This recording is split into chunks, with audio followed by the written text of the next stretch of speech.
3. Is our bureaucracy becoming a bad joke? Every now and then I read about some bureaucratic edicts which makes me wonder at the sanity of our uncivil servants. Some time ago, I reported on a case involving a California ski resort. In a chalet on top of the mountain, accessible only by skis, the owners were required to add special toilets for the physically handicapped. Now, I've read a case topping even that.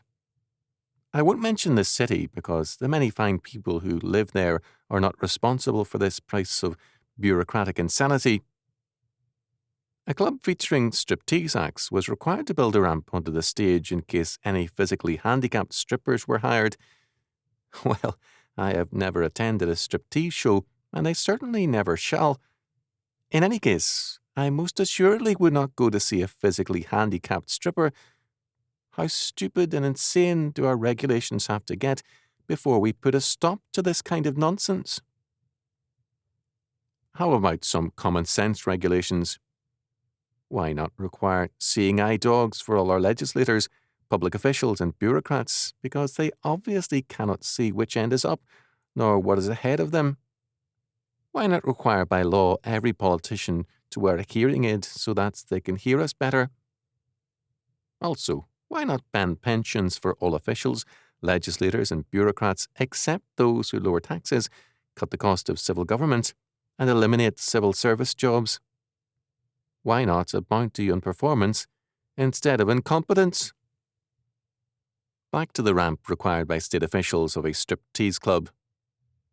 Perhaps I have misjudged those fine public servants. Perhaps requiring the ramp is the prelude to requiring handicapped striptease dancers. Will the club be forced to become an equal opportunity employer, hiring the handicapped, the aged, and the ugly for its striptease acts? I have a suggestion to make to those bureaucrats. How can they dare to claim that they are for equal opportunity and fair employment practices when no deaf and dumb persons are hired as radio announcers?